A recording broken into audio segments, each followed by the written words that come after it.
اعوذ باللہ من الشیطان الرجیم بسم اللہ الرحمن الرحیم۔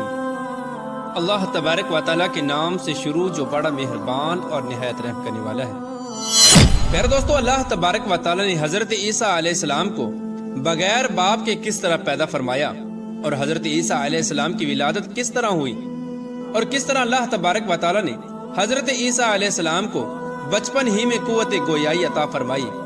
اور کس طرح اللہ تبارک و تعالیٰ نے حضرت عیسیٰ علیہ السلام کی قوم پر آسمانوں سے کھانا نازل فرمایا، اور حضرت عیسیٰ علیہ السلام کی قوم نے کس طرح اللہ تبارک و تعالیٰ کی نافرمانی کی، اور پھر اللہ تبارک و تعالیٰ نے اس قوم کو بندر اور سور کس وجہ سے بنایا۔ ان تمام تر سوالات کے جوابات قرآن و حدیث کی روشنی میں آج کی اس ویڈیو میں ہم آپ کو دیں گے، لہٰذا آپ سے گزارش ہے کہ ہماری اس ویڈیو کو اینڈ تک ضرور دیکھیے گا۔ روایات میں آتا ہے کہ ایک دن حضرت مریم رضی اللہ تعالی عنہ بیت المقدس کے ایک کمرے میں اللہ تبارک و تعالیٰ کی عبادت میں مشغول تھیں کہ اچانک ان کے کمرے میں ایک اجنبی شخص داخل ہو گیا۔ وہ اجنبی شخص دراصل حضرت جبرائیل علیہ السلام تھے، جو انسانی شکل میں حضرت مریم رضی اللہ تعالی عنہ کے پاس آئے تھے۔ حضرت مریم رضی اللہ تعالی عنہ ان کو دیکھ کر بہت ہی ڈر گئی اور ان سے کہنے لگی کہ میں تجھ سے رحمان کی پناہ مانگتی ہوں۔ چنانچہ حضرت جبرائیل علیہ السلام فرمانے لگے، میں تو اللہ تبارک و تعالیٰ کی طرف سے بھیجا ہوا فرشتہ ہوں اور تمہیں ایک پاکیزہ بیٹے کی خوشخبری دینے کے لیے آیا ہوں۔ یہ سن کر حضرت مریم رضی اللہ تعالی عنہ کو مزید تعجب ہوا، تو وہ کہنے لگی کہ مجھ سے بچہ کس طرح پیدا ہو سکتا ہے، حالانکہ میرا تو نکاح ہی نہیں ہوا اور برائی کا مجھے تو تصور بھی نہیں، اور میرے جسم پر کسی انسان کا کبھی ہاتھ بھی نہ لگا اور نہ ہی میں نے کبھی بدکاری کی ہے، تو مجھے بچہ کس طرح پیدا ہو سکتا ہے۔ حضرت مریم رضی اللہ تعالی عنہ کی یہ بات سن کر حضرت جبرائیل علیہ السلام نے حضرت مریم رضی اللہ تعالی عنہ سے فرمایا، یہ بات سچ ہے کہ آپ کو کسی مرد نے نہیں چھوا، لیکن اللہ تبارک و تعالی اس بات پر قادر ہے کہ وہ بغیر خامند کے یا بغیر کسی اور بات کے اولاد دے سکتا ہے، اور وہ جو چاہتا ہے وہ کرتا ہے۔ بے شک اللہ تبارک و تعالی اس بچے کو اور اس واقعے کو اپنے بندوں کے لیے پاکیزگی کا سبب بنا دے گا۔ اس بچے کا بغیر باپ کے پیدا ہونا اللہ تبارک و تعالیٰ کی قدرت کی ایک بہت بڑی نشانی ہوگی، تاکہ لوگ یہ جان لیں کہ اللہ تبارک و تعالیٰ ہر چیز کو پیدا کرنے پر قادر ہے، اور وہ جو چاہتا ہے وہ پیدا کرتا ہے۔ جس طرح کہ اللہ تبارک و تعالیٰ نے حضرت آدم علیہ السلام کو بغیر کسی عورت کے اور بغیر کسی مرد کے پیدا کیا، اور حضرت اما حوا رضی اللہ تعالی عنہ کو صرف مرد سے بغیر عورت کے پیدا کیا، اور باقی تمام انسانوں کو مرد اور عورت دونوں سے پیدا کیا، اور اب اس بچے کو یعنی حضرت عیسیٰ علیہ السلام کو اللہ تبارک و تعالیٰ بغیر مرد کے صرف عورت سے پیدا کرے گا، اور یہ اللہ تبارک و تعالیٰ کی قدرت کی جلوہ گری ہوگی۔ اس کے بعد حضرت جبرائیل علیہ السلام نے کچھ پڑھا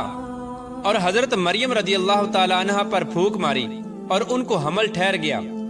جیسے جیسے بچے کی پیدائش کا وقت قریب آتا گیا، ویسے ہی حضرت مریم رضی اللہ تعالی عنہ کی پریشانی میں اضافہ ہوتا گیا۔ وہ اس بات کو لے کر پریشان رہنے لگیں کہ کس طرح میں اپنی قوم کو سمجھاؤں گی اور میں کس طرح اپنی قوم کا سامنا کروں گی۔ لوگ تو مجھ پر زنا کی تہمت باندھیں گے۔ لوگوں کے بے جا الزامات اور تہمت کی وجہ سے حضرت مریم رضی اللہ تعالی عنہ بیت المقدس سے تقریباً 9 کلومیٹر دور جنگل کی طرف ایک پہاڑی کوہ سراقہ کی طرف چلی گئی۔ اسی جگہ کو بعد میں بیت اللحم کہا جانے لگا۔ وہاں پر آپ کو درد ذہ کی تکالیف محسوس ہونا شروع ہو گئی، چنانچہ آپ ایک کھجور کے درخت کے نیچے ٹیک لگا کر بیٹھ گئیں۔ درد ذہ کی تکالیف کے باوجود بھی آپ کو یہ فکر لاحق تھا کہ میں اپنے عزیز و اقارب کو کس طرح مطمئن کروں گی اور کس طرح ان کو سمجھاؤں گی۔ لوگ مجھے بدکار سمجھیں گے اور طرح طرح کی تہمتیں لگائیں گے۔ آپ اسی سوچ میں مشغول تھے کہ اسی دوران حضرت عیسیٰ علیہ السلام کی ولادت ہو گئی۔ تو حضرت جبرائیل علیہ السلام نے وادی کے نیچے سے آواز دی، اے مریم علیہ السلام، پریشان نہ ہو، تمہارا پروردگار تمہارے ساتھ ہے، اور تمہارے رب نے تمہارے قدموں تلے ایک چشمہ جاری کر دیا ہے، اور اس کھجور کے درخت کو ہلاؤ تو اللہ تبارک و تعالیٰ آپ کے سامنے تر و تازہ کھجوریں گرا دے گا۔ آپ پریشان نہ ہوں اور یہ تر و تازہ کھجوریں کھائیں اور چشمے کا ٹھنڈا پانی پئیں، اور اپنے بچے کو دے کر اپنی آنکھوں کو ٹھنڈا کریں۔ اس طرح حضرت مریم رضی اللہ تعالی عنہ کو 40 دن تک وہیں قیام کرنے کا حکم ملا، اور ان سے کہہ دیا گیا کہ اگر تمہیں کوئی بھی انسان نظر آئے تو تو اشارے سے کہہ دینا کہ میں نے روزہ رکھا ہوا ہے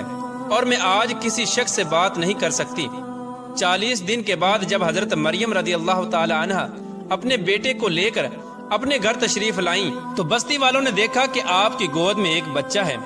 اس بچے کو دیکھتے ہی بستی والوں نے شور مچانا شروع کر دیا اور آپ پر طرح طرح کی تہمتیں لگانے لگے اور حضرت مریم رضی اللہ تعالی عنہ کو کہنے لگے کہ تو نے یوسف سے زنا کیا ہے، نہ تو تیرا باپ ایسا تھا اور نہ ہی تیری ماں ایسی تھی۔ اسی دوران تمام بستی والے حضرت مریم رضی اللہ تعالی عنہ کے قریب جمع ہو گئے اور آپ پر طرح طرح کی تہمتیں لگانے لگے اور آپ کو اذیتیں دینے لگے، اور آپ کے خاندان والے کہنے لگے کہ مریم رضی اللہ تعالی عنہ اور ان کے مگیتر یوسف کو زنا کے جرم میں سزا ملنی چاہیے۔ ان بستی والوں کی باتوں کو سن کر حضرت مریم رضی اللہ تعالی عنہ نے بستی والوں سے کہا کہ میں نے کوئی زنا نہیں کیا اور نہ ہی میں نے کوئی بدکاری کی ہے۔ اس وقت بستی والوں نے حضرت مریم رضی اللہ تعالی عنہ سے کہا کہ تمہارے پاس کون سا ثبوت ہے اور کون تمہاری پاکیزگی کی گواہی دے گا؟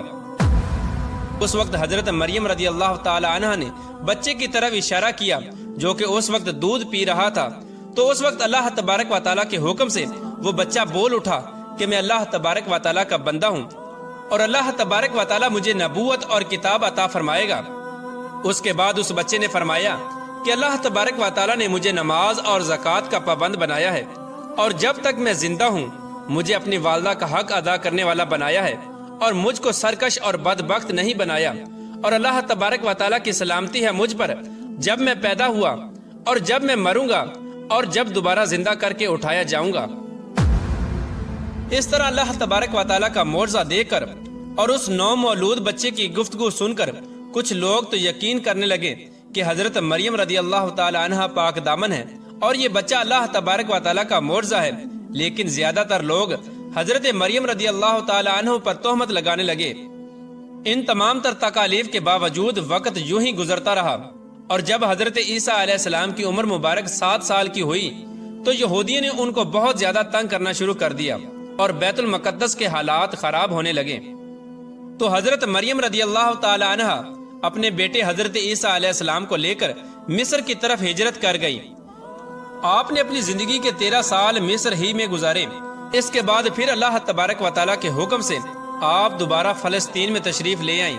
پھر اللہ پاک نے 30 سال کی عمر میں حضرت عیسیٰ علیہ السلام کو انجیل عطا فرمائی۔ اللہ پاک نے حضرت عیسیٰ علیہ السلام کو بے شمار معجزات سے نوازا تھا، جن میں قابل ذکر معجزات یہ ہیں کہ حضرت عیسیٰ علیہ السلام بغیر والد کے پیدا ہوئے اور ماں کی گود میں ہی گفتگو کرنا شروع کر دیا، اور حضرت عیسیٰ علیہ السلام مٹی کا پرندہ بنا کر جب اس پر پھونک مارتے تو وہ اڑنے لگتا، اور حضرت عیسیٰ علیہ السلام پیدائش نبینے کی آنکھوں پر ہاتھ پھیرتے تو اس کی نظر درست ہو جاتی، اور کوڑ اور جزام کے مریضوں کو ہاتھ لگاتے تو وہ بالکل تندرست ہو جاتے، اور جو کچھ بھی لوگ کھاتے یا پیتے یا اپنے گھروں میں چھوڑ کر آتے ان سب کا آپ کو علم ہوتا، اور آپ سب کچھ تفصیل کے ساتھ ان لوگوں کو بتا دیتے۔ ان سب معجزات کے باوجود بھی بنی اسرائیل کی قوم آپ پر ایمان نہ لائی اور آپ کو جھٹلاتے رہے، اور اسی طرح آپ پر تہمت لگاتے رہے، اور چند لوگ ہی ایسے تھے جن کی تعداد 12 بتائی جاتی ہے۔ یہی لوگ حضرت عیسیٰ علیہ السلام پر ایمان لائے، جن کو قرآن پاک میں حواریون کے لقب سے پکارا گیا ہے، جس طرح کہ اللہ تبارک و تعالیٰ قرآن پاک میں ارشاد فرماتا ہے، جب حضرت عیسیٰ علیہ السلام نے ان کے کفر کو محسوس کر لیا تو کہنے لگے کہ اللہ تبارک و تعالیٰ کی راہ میں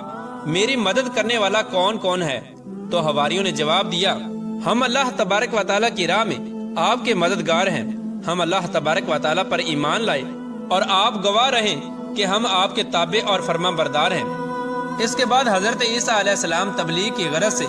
اپنے حواریوں کو لے کر شام کی طرف روانہ ہو گئے، اور وہاں پر اللہ تبارک و تعالیٰ کا پیغام پہنچانا شروع کر دیا، لیکن وہاں پر بھی بنی اسرائیل کے لوگوں نے آپ کی بڑھ چڑھ کر مخالفت کی اور آپ کو طرح طرح کی تکالیف پہنچانا شروع کر دی، اور ہر طرح سے آپ علیہ السلام کو اذیتیں دینا شروع کر دی۔ پھر ایک دن حضرت عیسیٰ علیہ السلام کے حواریوں نے عجیب فرمائش کی، جس کو اللہ تبارک و تعالیٰ قرآن پاک میں یوں بیان فرماتا ہے، اور جب حواریوں نے کہا کہ اے عیسیٰ ابن مریم، کیا آپ کا پروردگار اس بات پر قادر ہے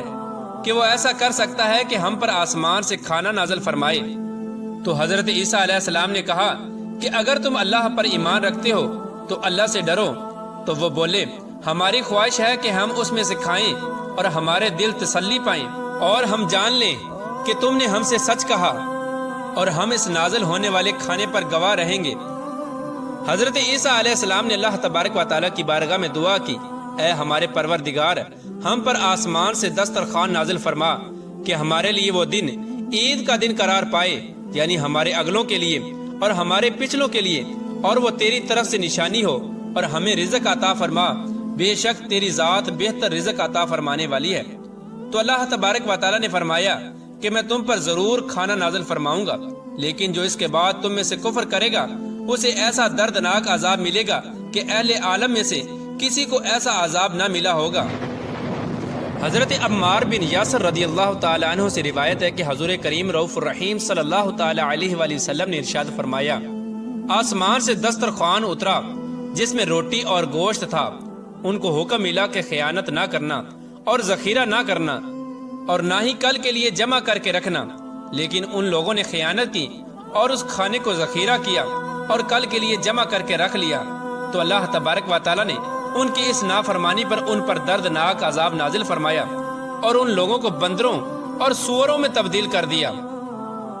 اس طرح حضرت عیسیٰ علیہ السلام کی قوم کے وہ نافرمان لوگ اللہ تبارک و تعالیٰ کے عذاب کے اندر مبتلا ہوئے اور وہ بندر اور سور بنا دیے گئے۔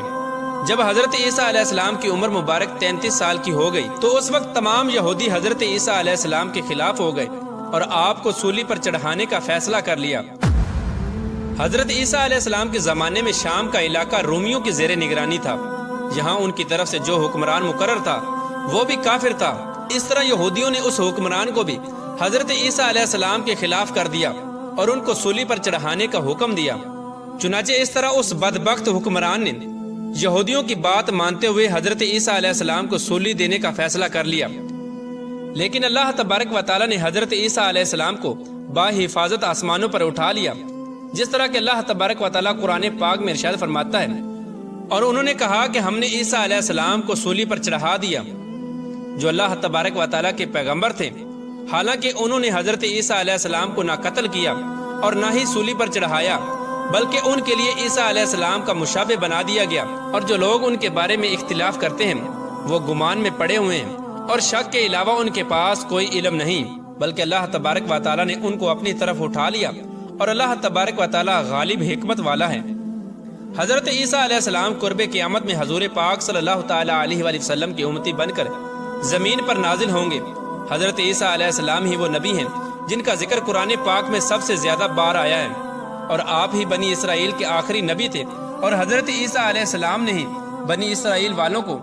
نبی آخر الزمان حضرت محمد مصطفیٰ صلی اللہ تعالی علیہ وآلہ وسلم کی بشارت دی تھی، جس کو قرآن پاک میں اللہ تبارک و تعالیٰ اس طرح بیان فرماتا ہے،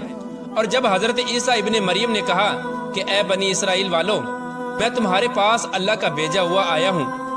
اور ایک پیغمبر کی جو میرے بعد آئیں گے جن کا نام احمد ہوگا بشارت سناتا ہوں۔ اس طرح حضرت عیسیٰ علیہ السلام کے آسمان پر اٹھائے جانے کے 600 سال بعد تک کوئی بھی نبی نہ آیا، اور پھر حضرت محمد مصطفیٰ صلی اللہ تعالی علیہ وآلہ وسلم اس دنیا کے اندر جلوہ گر ہوئے۔ حضرت محمد مصطفیٰ صلی اللہ تعالی علیہ وآلہ وسلم خاتم النبیین ہیں، اور آپ کے بعد کوئی نبی نہیں آئے گا۔